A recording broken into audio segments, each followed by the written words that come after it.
Here's the next chapter. I don't want to bore people, so don't watch it if you're not interested, because all I do is talk about myself. That's all people on YouTube do most of the time, isn't it? So this is coming on from the fact where we had a little gang that used to do houses when I was 15. Where were we? Oh yeah, we stole cash. Oh, we jazzed up our push bikes with large motorcycle handlebars and purple and black stripes. We had a small 24-inch wheel at the rear and a large 48 one in front to make it feel like a motorcycle.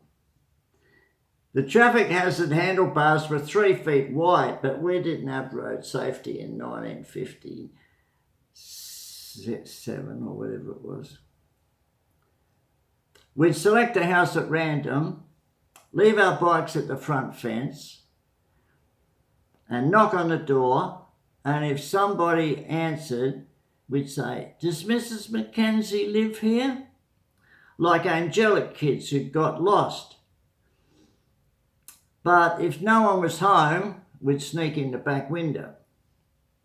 I jokingly left a note in one house that said, "Thank you." And next morning it was in the newspaper, "Thieves leave thank you note." We thought that was great. All patting ourselves on the back for being so cool. Yeah. Inside a house looking for loot, I felt the need to have a pee. So I went to the dunny and I heard yelling outside and the sound of cops. Adrenaline flooded my system as I waited in the toilet until I heard no longer any noise. Creeping out the back door, I climbed a fence and walked down next door's driveway to the street. On the lawn, 3 coppers sat on Graham and Harry, and I walked away joyously thinking that I'd escaped. Then awareness hit me that the cops, via my bicycle, had my school bag and my school books, and inside every book had my name and address. So I dawdled back and I gave up. Okay, the rest of this is in a video. I just want to get rid of this bit to get to the interesting parts, all right? So I'll have to edit this. Me and my 2 idiot buddies were in second year high school at the age of 15, and we started doing houses just to get money for chocolate and dodgem car rides at the carnival and stuff like that. And eventually we got busted, and we acted tough until a detective threatened to bash our smart-ass faces with an army belt that had mother written on it. And he said, "Tougher kids than yous have shit their pants," when I showed him this. And we were photographed and fingerprinted and taken to a child welfare building and handed over to an old dame called Matron.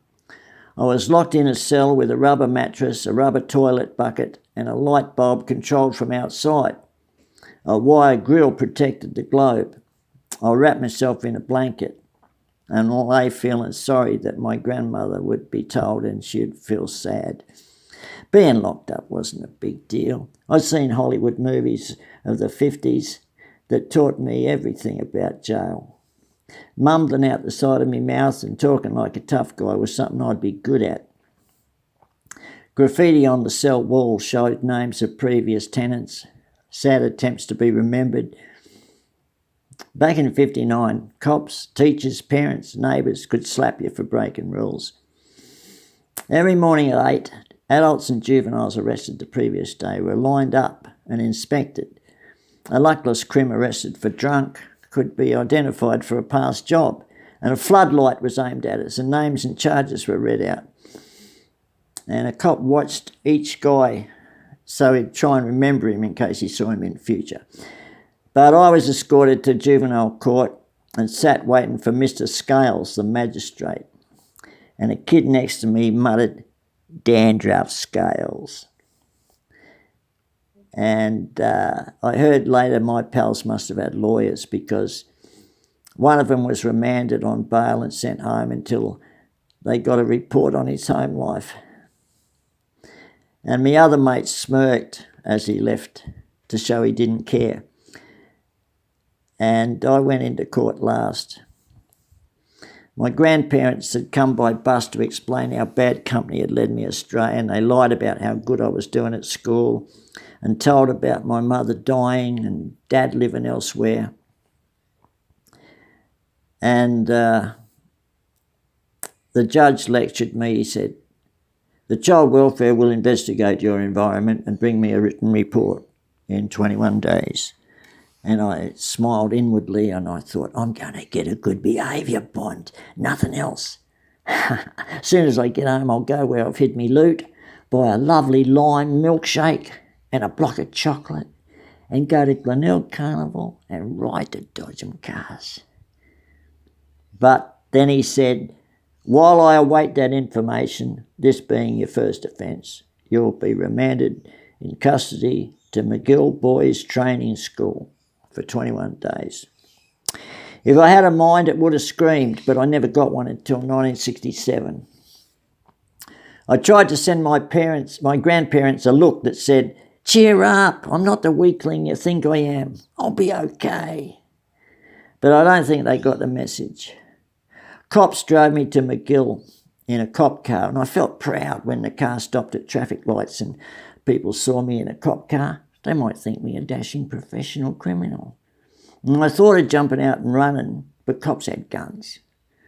And trying to relax me nerves, I thought, incarceration I can handle. That's nothing. But kids will tease me. Maybe I'll have to fight. I must act brave.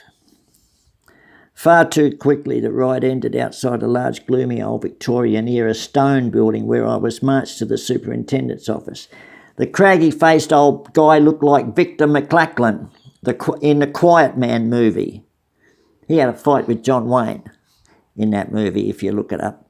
And he said, "Stand at attention with hands at side. Address all officers as sir, and obey commands immediately. Do you understand?" And I gave him a Richard Widmark snide sneer and said, "Yeah." Bang! The room exploded and me head filled with stars and me face stung. He must have slapped me, because if he'd punched me, I'd be on the floor trying to get up.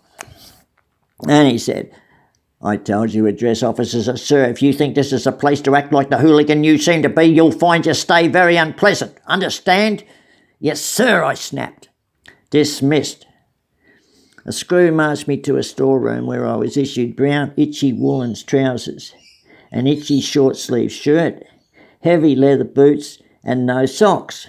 I was about to ask about the socks, but remembering that slap, I thought better of it. Next came a large rectangular yard enclosed by a 7-foot-high wire fence with barbed wire on top. The sun was going down, and 30 teenagers stood around in slovenly postures. Slowly a dozen made their way over. I strategically positioned me back against the fence. One sneered, "What you in for?" I told him. "How long you got?" I told him. They tried getting me riled up by the traditional means of all institutions, ridicule.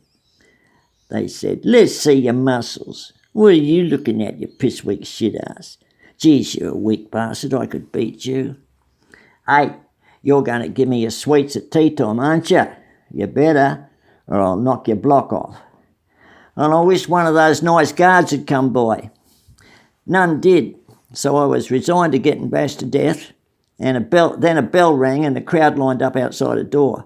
And they pushed and shoved and punched and tripped and snarled until an officer appeared and they lined up like soldiers. The joint was like a prisoner of war camp. At dinner we sat in tables of 4 and waited until told to eat. And a kid next to me said, "Don't touch that bread before the screw says. You'll get in trouble if you do." Everyone was staring down at the bread on their bread plate, and never had I seen such expressions of yearning.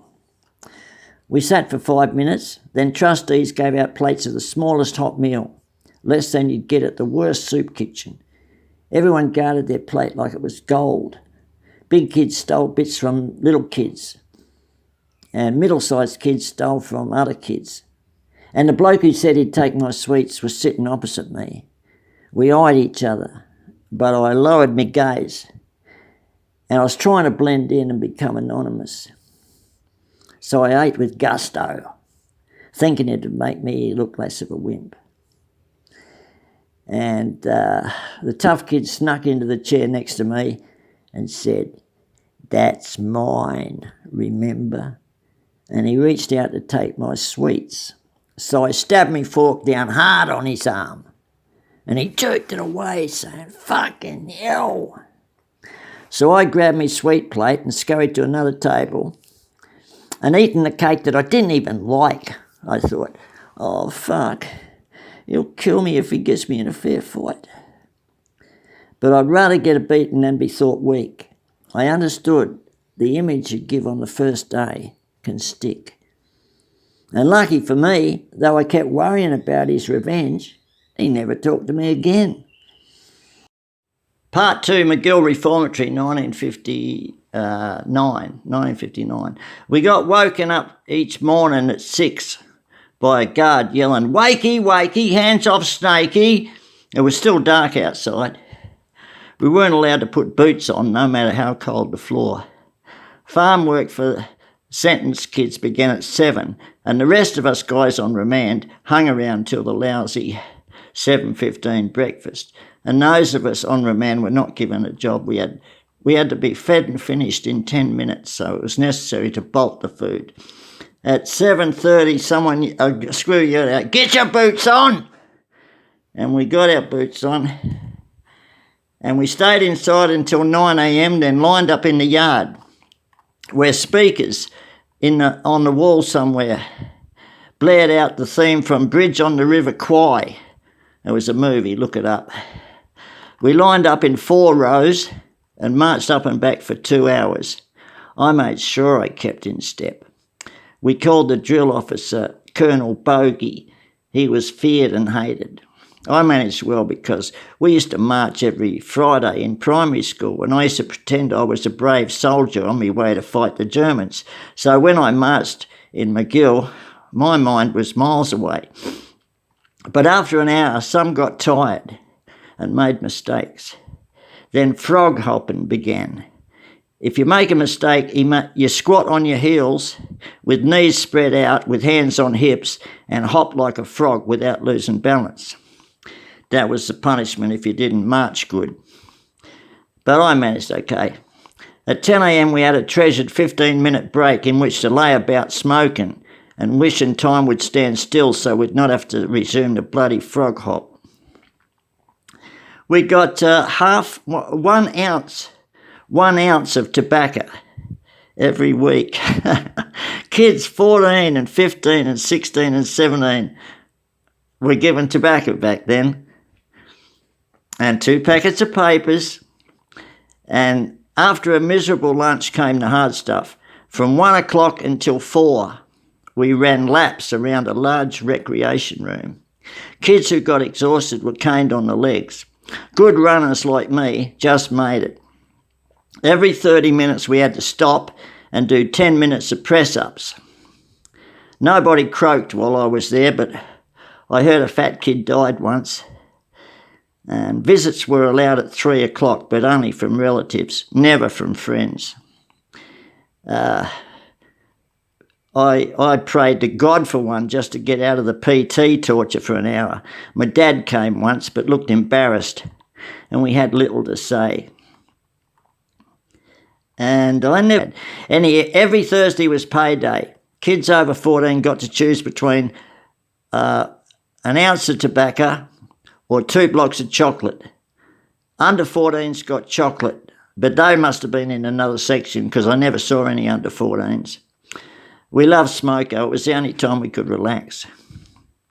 After a tiny evening meal, we got locked in a big recreation room to socialise. An officer entered about 9 o'clock and made us play Red Rover. Wearing our heavy boots, about 30 grouped at one end of the room. A kid in the middle had to catch one of the 29 trying to reach the other side. If he grabbed anyone, the two of them had to grab some of the 28 in the next rush. Eventually there'd be more in the middle and less trying to get through. Tough kids loved it, and we weak ones hated it. Eventually there'd be 20 in the middle and 10 left to run, and the screws thought it worked off aggression, I guess. I was so happy when it was over. Then I had to worry about getting naked into the showers without anyone pinching my tobacco, or worse. Water was too hot or too cold and came from shower heads with no dividing walls. When I turned my hot tap on, the water in the next shower went cold. A Koori Aboriginal kid next to me, King, hit me. And I picked myself up and he said, "Don't go making me cold, you white cunt." From then on, I was a little prejudiced. Aboriginals made up 20% of McGill, but I saw no evidence of gangs. They seemed to love fighting, so I stayed clear. At 10 p.m, we slept in a I don't know how many beds, about 15 beds, a 15 or 20 bed dormitory where I'd get under me one blanket, that's all they gave us, one blanket each, and lay awake, keeping guard in case anyone tried to biff me or fuck me. There must have been some sort of security because nothing happened. Then I'd fall into an exhausted sleep as a result of the trauma of each long day. A poor fat kid, was teased perpetually. He looked like Billy Bunter, that old story about a fat kid in the English books, kids' books. He wore glasses and he was the butt of jokes from officers as well as boys. And I'd never seen such an emotionally wrecked kid. He cried a lot, but I didn't have the guts to help him in case I became the target instead. If anyone tried to escape, some inmates tried to catch him. And I said, "Why do the buggers help the screws by catching a guy?" And a kid said, "Whoever catches him gets time off their sentence." A gawky kid with a Jerry Lee Lewis nerdy haircut sat next to me. He was close to an albino as I've ever seen. And he was called the Parramatta Kid because he stole cars, and he was respected because of that. He was the only one of us who'd seen Johnny O'Keefe in person and insisted that Parramatta had more bodgies than Adelaide. A bodgie's a juvenile delinquent. Parramatta said to me, "Do you know why that kid over there's called Mousy?" And I said, "Because he's got a face like a mouse." And he nodded his head and he said, "Yeah, but he's also got a pet mouse he takes everywhere. Never lets it out of his sight. He thinks we all want to steal it." When Mousy came back from the dunny, the kid said to me, "See that bit of string tied around his belt?" "Yeah." "Well, the other end's tied around the mouse, and he lets it run around inside his undies and gets a stiffy from it." And I looked at Mousy's pants and saw mouse movement, and Mousy's eyes were closed and he had a beatific smile. Then a tall, handsome kid came in, and I asked him what he was in for, and he said, "On a plane going from Melbourne to Adelaide, I found a kid's pop gun. So I pointed it at a stewardess and said, 'Land this plane in Adelaide or I'll pop ya.' Well, she went bananas, and when we landed, I got arrested for bloody fuck all." We called him the hijacker and treated him with respect. He had an unending repertoire of jokes like, a meatball walks into a pub, the barman says, "Sorry, we don't serve food in here." And what do you call a boomerang that won't come back? And we thought about it and we said, a boomerang? Or an escapee-a-rang? Or a shitty boomerang? But he finally educated us. A stick. It was the longest 3 weeks of my life. Every day seemed eternity, but it passed, and I was released with a 12-month good behaviour bond. That last morning when I handed back those itchy woolen brown trousers and was given my own clothes, I was surprised to see they'd been laundered. dressed in my stovepipe pants and with a grey school blazer, and I slicked back my hair like Gene Vincent and strutted out of the joint. I was the happiest kid in the universe, and I vowed I couldn't stand to go back in there, so I'll never steal again. Then I thought some more and said, well, I might, but I'll wait until I'm 18, because it'll be easier in an adult jail than that rotten place. And you know what? It was.